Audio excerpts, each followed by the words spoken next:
Hello, Kiola. Lucia here, property investment mentor and founder of the Finance, Mortgages and Insurance.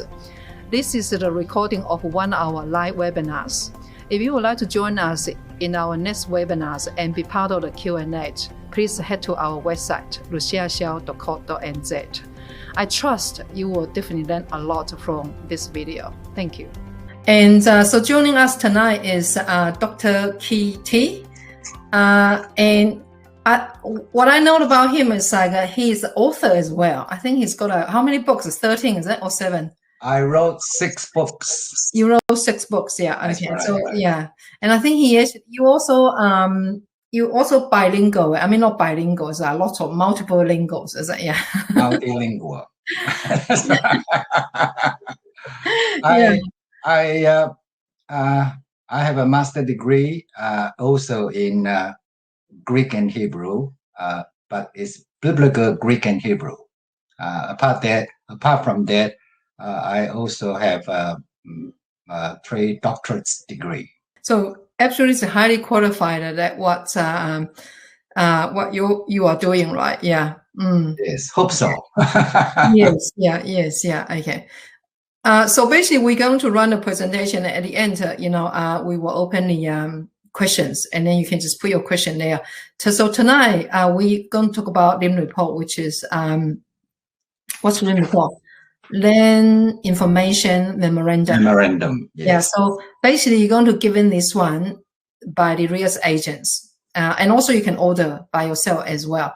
But obviously, you want to understand what you are reading, and you want to understand what are the things you are looking for. So tonight, Dr. T is going to take us through that and going to share his experience. I don't know how many years, or 30 years experience in practicing as a property compliance lawyer.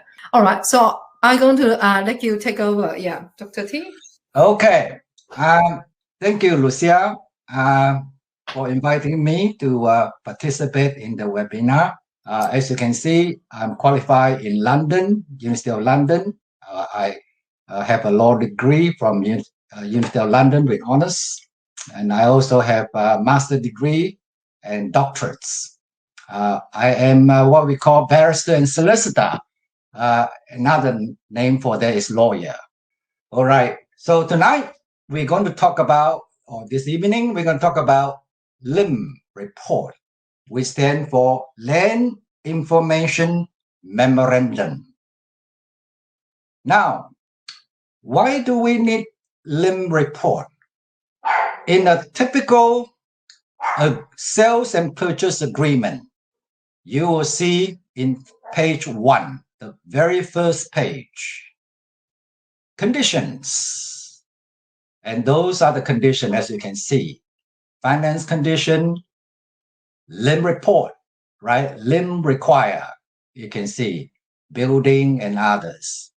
That is very important because in the LIM Report, when you are buying a property, it at least summarizes some of the essential things that you need to know about the property that you are buying.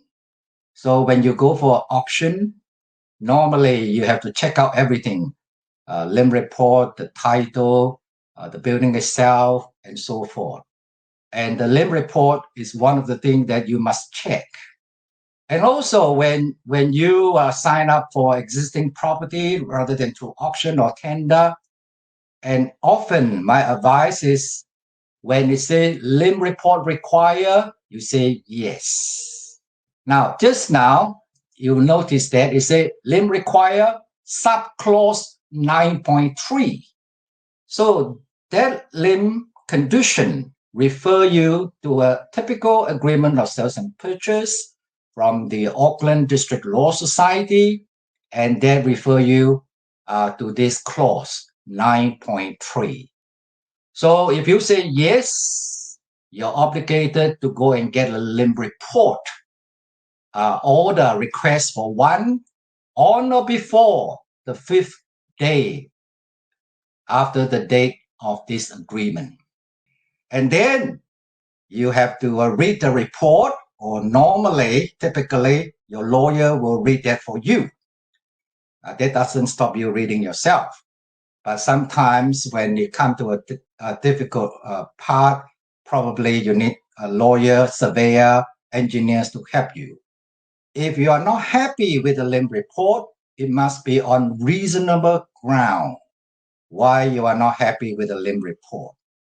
If the house do not have a CCC, I'll come to that, what is a CCC, and so forth, and then that is a reasonable ground for you to object. Or sometimes the dwelling is supposed to be a 3-bedroom or described as 4-bedroom, and then when you look at the LIM, you only have 3, and that is also another ground, a reasonable ground. And there are some other grounds as well. These are just the heading I took from the typical LIM report. Okay, of course, I'm referring to the Auckland Council. Of course, in New Zealand, you have other council, Wellington City Council, Dunedin Council, and so forth.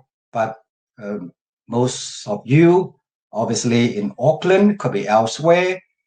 So this is a typical Auckland Council LIM report. Typically, the council will say the council has not carried out inspection on the building for the purpose of preparing this LIM. Of course, this is a disclaimer. They have to say that, all right? So you can't say, oh, how come this unauthorized building? Because council will not know. Sometimes they know, sometimes they don't, all right? So there are some disclaimer to start with. Often the LIM report will say no contamination data are available. Well, so there's something that you have to, if you have any concern, then you have to do the next thing. And then you have the wind zones. Sometimes it is a low wind speed. Sometimes it is a high wind speed. It could be medium. And then you have this soil issue. And then council often will say something very typical in the LIM report. The Auckland Council is not aware of any soil issue in relation to this land. Okay. Then you have this flooding. Now, with flooding, you have a flood plain and flood-prone area. Normally, they have a map. Towards the end of the LIM report, there will be a map, and in that map, it will show you whether your property is in a flooding area or whatever. So it will show you. And then there's in the LIM report, together with a map provided by the council, there's also the overland flow path. And of course, these overland flow paths are also dependent upon the amount of rain. At the moment, you have no problem. There's hardly any rain, but sometimes some years you might have a lot of rains and so forth. Exposure zones. And the council, of course, if the house already built, then you don't have a problem. But if you're going to build a new house, that exposure zones are quite important because they will decide the building requirement, such as the strength of the building, the material that should be used. So the zone could be, for instance, zone number C. This is classified to be medium. That really, if you're buying an existing house, is not too much of a problem, okay? And normally, if the house is already there, that zoning in itself would not affect you because the council would have passed the building of that house.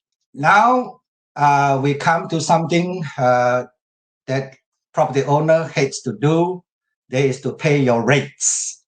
Now the council normally will say, okay, your rate is how much? So typically it could be 3,000, 4,000, depending on the value of your property. And then you have to pay by installment. Of course, if you pay in advance, they give you a small credit, not a lot. Now, the next one is what we call retrofit your home program. That is the financial assistance that the council will help you for insulation. And of course, you have to pay back the money. And that is a scheme that they have for insulation purposes. Financial and development contribution that apply normally to recent subdivided land where you have further development of site, then that will affect you. Otherwise, don't worry about it. The next heading is on resource management. Typically, if you have subdivision, of course, you need to apply for resource consent. But having said that, sometimes even cutting down tree also require the application. For instance, I know of a case where the blue Arizona cypress require consent to be cut down. Further information, if they have further information for you. Now I come to the critical part, building itself. Most sales and purchase are on an existing house, and that building information becomes very important to you. In the past, you only need to get the building permit. That's before the Building Act of 1991. Then after the Building Act of 1991, you also need to get the CCC, which stands for Code Compliance Certificate. After 1991, if there's no CCC, you shouldn't buy that house. Of course, now you don't have this problem. All the new houses will have CCC. Otherwise, there will not be any settlement. About 20 years ago, I know a client, he built a house. At that time, although CCC was required, but he didn't apply for it. After 20 years, he wanted to sell the house. Look and behold, there was no CCC. When you try to sell without CCC, not many buyers will buy from you. And what do? Actually, you can do something most of the time, but also very challenging to do that. You can apply for what you call the Certificate of Acceptance, COA. So sometimes when you look at the building, that under the building for the LIM report, although you cannot see CCC, COA. So if I built something and I didn't get CCC, I can ask the council to come back and to inspect, see whether it is up to the council standard, and then they can issue not CCC, but COA, Certificate of Acceptance. So if you can get that, that will still be not as good as CCC, but better than nothing. And then when you sell, most buyer will accept it. But that is not the best situation you are in. The next one is the compliance schedule, building warrant of fitness. Normally not exclusively for the commercial building. Commercial building, normally you have this building warrant of fitness or this church building, often there's also the warrant of fitness. This is a building warrant of fitness. Now we come to the swimming pool and also spa pool barriers. Again, you need to have apply to the council. And then if you look at the CCC, if you have a swimming pool or spa pool, if it is comply, you say compliant on the CCC. There is also a summary on the LIM report itself. But the heading that I show you, you must go, your lawyer will go through that with you anyway. And then when you are buying an existing house, building that column becomes very, very important.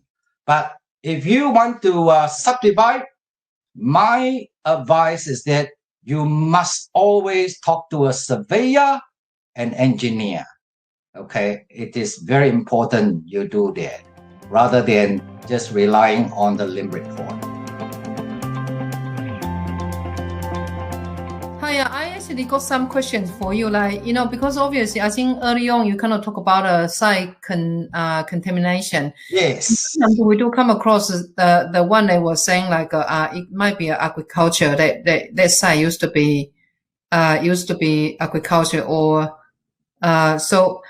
like historic or something. So is it like basically like if you're not going to do anything, don't worry about it. But if you are later on looking at development, then the soil report will be, the testing will be required. You are absolutely right, Lucia. Normally, when you are buying existing property, it won't cause you any problem. But when you are going to subdivide, yes, absolutely. There you have to do a lot of things, and then you'll be guided by your surveyor and an engineer. Like I say in my remark towards the end, if you want to subdivide, we acted for many developers who are doing the subdivision, and that part.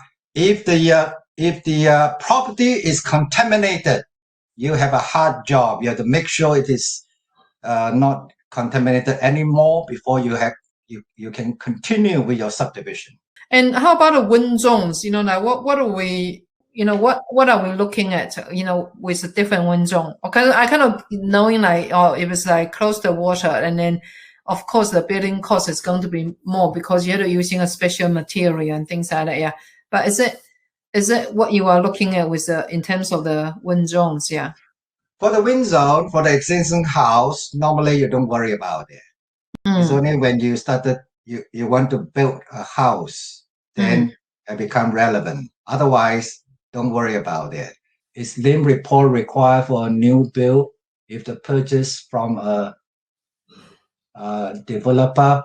Okay, that is debatable because some is of the view that even lawyers, if you get a new house, there's really no need for you to look at the LIM report because you will get a CCC, and then the house is built, and there's no need for you to get a LIM report.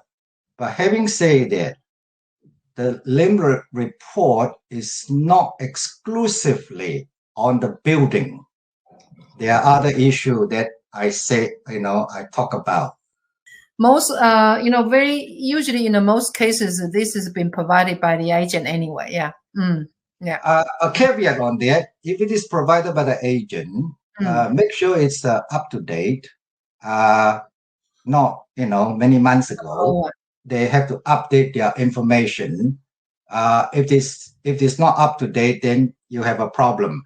Typically, if you are buying at the auction, normally the agent will provide a LIM report, the title as well, and also sometimes some kind of a building report. Make sure it is up to date. Usually they are, but not always. Is it the vendor or purchaser who decides it's reasonable ground? Or what were you talking about? You must be talking about something reasonable ground, is it? Okay.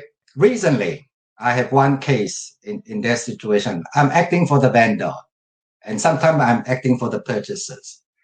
So it is a purchaser who say it is not on reasonable ground. It is the purchaser, not the vendor. The vendor couldn't care less, whether reasonable or not. The vendor will care when the purchaser on reasonable ground to say that, your LIM report is not accurate.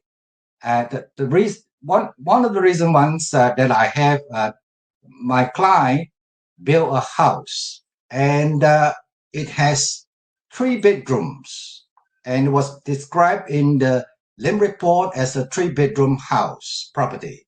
And the agent, unbeknown to the clients, described that as 4-bedroom. Of course, this is a misrepresentation. Actually, it is there's a rumpus room, and that rumpus room can be used as a bedroom as well. The agent should have said 3-bedroom plus a rumpus room, which can be used as a bedroom if you so choose. The LIM say there's a 3-bedroom, and so the purchaser objected to the LIM. Now I'm acting for the vendor, right? And that is a reasonable ground. It's a reasonable ground. When they sell, make sure they have a proper description that solves their problem. So at first, they requisition the LIM report to say that I want you to amend the LIM report to reflect that it is 4-bedroom. My client said, no, I'm not going to do that. When the property is very hot like now, my client, the vendor, refused to do that, and the purchaser just have to accept that, knowing that when they sell in the future, if they have a proper description, they won't cost them any problem. Yes, normally it's the purchaser who will say, this is something wrong with the LIM report, and whether it's reasonable or not, it depends on situation, really. And something I want to mention about is like, I think just now, Dr. T does mention about a CCC. Don't buy things, if there's no CCC there. I probably was suggesting you that, like, because it happened before, that in the same purchase agreement saying there's no CCC, but what happened is like we actually get our customer to order the property file, and in fact there are actually CCC in there, and also there are cases it might be the extension. Later on, the houses actually have a extension, but the council probably just like either the later on there hasn't been updated properly or something. So I think there are cases that, that don't get back off if they say, in the same purchase agreement, say, there's no CCC. Oh, when you look at the LIM report, the CCC no issue. Investigate a bit further, requesting the property file. And sometimes you probably actually found that it's actually in there. Because literally, we actually have a client bought a house, and then in the same purchase agreement say no CCC. Basically, the whole house don't have a CCC. But the customer actually wouldn't get property files. Literally, it's in there. Okay, so that's what I was suggesting you to do, is order the property file, because you got more information. Tarita is asking, what about building extension after 1991? Do you need CCC for the extension? Pretty sure, yes, yeah. Yes, you do need. After 1991, anything that required the building permit will require the CCC. I want to bring back what Lucia said. It's a very, very valid point. The LIM report does not disclose everything about the property. There's a property file that you can have a look at the council, pay some money, and then they will give you more details in relation to the property. Also, if you are in a situation where someone said there's no CCC, and if you are brave enough if you are a builder, or you want to do something, you can buy a house at a cheaper price and then spend that money to do it up, and and they get the CCC or COA after that. So in terms of property file, you can actually order online. It's very easy. I think it's only like $60 something. Yeah, and then they just send you a link, and then you can actually download all the document there, and then pretty much they have all the everything, the plans, the everything. Yeah, okay.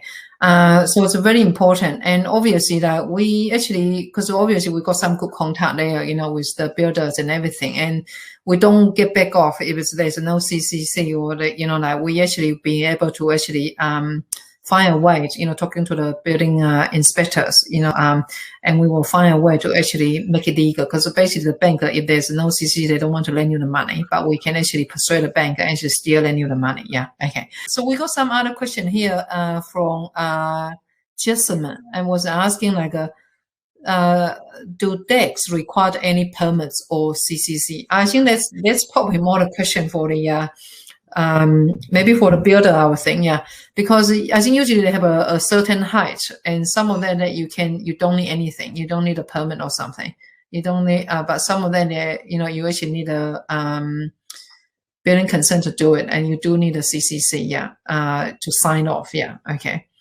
Yeah, some of the decks are quite big. You do need CCC.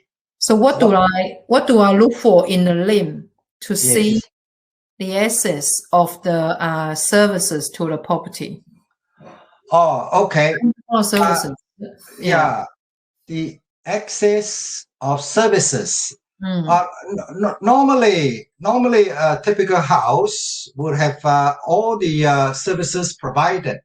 The LIM report itself is not really tells you the whole story. Like Lucia said, you really need to look at the property file to have more details. Like the LIM report never give you the house plan, and all that, and that really you need to search further to a property file, and then it will shows you whatever services there might be. The council would not know what is illegal building, so to speak, unless you're foolish enough to say to the council, by the way, I have an illegal building there, then it's recorded. Normally, the council would not know. So if you are buying a property in an auction, apart from looking at the building on the LIM report, you really need a qualified builder to look through the house for you. Or even if you are buying an existing house, unless you are a qualified builder, it is quite hard for you to tell whether this is legal or that is not legal. It is not easy to tell. And then a builder, a qualified builder, experienced builder, together with the LIM report, and he will tell you, this is second kitchen should have a CCC or something like that. They need to apply for that, So you must have a qualified builder to help you to look through the house and then identify anything illegal. Okay, we got a question from Kitty and said, is a LIM report required for a new build if purchasing from a developer? Have we answered? Then I kind of answer that. As I say, there's different opinions. Some they just say, well, since it's a brand new house, so long as I have a CCC, the building itself, that's fine. But that doesn't cover other aspect of the LIM report we talk about. So some lawyer is of the view they don't worry about that, because you get a CCC, and then the other aspect are neither here nor there, like flooding. The council allow you to build, so surely it shouldn't be any problem with flooding, and wind zone and all that would not be an issue. So it's up to you. If you want to get one, it's a good idea, but some want to save some money. You're buying from a developer. So long as I have a CCC, why bother to get a LIM report? That's right, yeah. Okay, we got another question from Rodney was, do any land covenants applying to a property showed up on a LIM report? Sometimes. I've looked at one today, yes. Especially with those rural area and so forth, yes. Some restriction they impose. Not very often, but sometimes. Yes. But I think that's usually kind of like in a title, and then you guys had to request and get a full detail, right? Yeah. Then you got a question here: how easy it is to extend on a cross lease? Oh, so as you told me that you want to do some extension on the cross lease, yeah. I think that's okay. For extension of a cross lease is a pitfall. Firstly, for the cross lease, you are not supposed to change the shape of the house. Okay. Now, if you do something internal and which require building permit, you do need the council's consent. That's it. No problem. But if you want to build, whether you can call it extension, say if you want to build a conservatory, very typical, right? Conservatory. So by nature, conservatory is an extension to your house, isn't it? So you have extended your house, a conservatory, sunroom, conservatory. In that situation, number one, you do need the council's permit. And eventually, when you finish, you must get a CCC. Of course, you also need the neighbor's consent. And then, that is not all. You have to change your title plan. It's called a flat plan. And then, that flat plan, you will need the services of a surveyor. And they have to resurvey the whole land and draw the conservatory into your flat plan. And then you need the consent again from your neighbor to sign there. And then there's a new lease, new title that will cost you thousands of dollars just to do the conservatory. In terms of our clients, we actually always suggesting them to buy fee simple title properties. Yeah. So no apartments, no units, no cross lease. And I think everyone is actually, because once you fee much easier. Yeah. So we don't buy cross lease. Yeah. If you got an existing one, try to see that whether you can actually re-subdivide to a separate title. So it can be done, as long as they are separate underground services, or like you might just have to upgrade the underground services. So it can be done, Benny. Yeah, Benny was also asking, can the other cross lease owner prevent the extension? Yes, because they can just say, no, I don't want you to do the extension. Yeah, okay. And so we got another question from him was asking, I have a deck in the house I bought. How to know if I can cover it and make a sunroom? I think that really depends on the square meter of that, and you do need a building consent for it. Yeah. We got a question from Cindy. So can I change the garage door to a sliding glass door in a cross lease property without neighbor's consent, as this job doesn't need building consent? Yes. Interesting. No problem. So they can do it without a neighbor's consent? Yes. Cross lease is a matter of not changing the shape of that original house. Oh, hold on. I think we got one more question here. Is that from them? The new law say build with less than 30 square meter will not need building consent. So how much can we build for cross lease? No, you can't build anything for cross lease. Yeah, it's cross lease. You need a neighbor's consent because you're changing the footprint. Is that the property? Yes. Yeah. Anything you change the footprint. You can do things inside, but you can't do it outside. Yeah. We got Thomas. If I want to subdivide my rear section on urban zone, but without access to the stormwater drain, could neighbor have any legal obligations to give you access to stormwater It really depends on whether it's in your title way, because like only your title, whether they actually have this easement that they need to give you the access. Yeah. We got one more question here from Cindy. Does unit title also need neighbors' consent? Unit title, you can't do anything. It's all fixed. I wish you enjoy like the rest of the evening. Yeah, I don't know. Is there any words from? I want to say something that please read Lucia's book.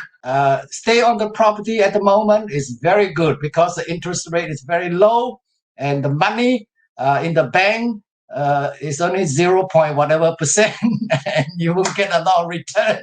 But if you put on the property, it goes up quite fast. All right then. Good night. Cheerio. Bye. Yeah, Dr. T. Yeah, bye. Okay, bye, Lucia. Bye, everyone.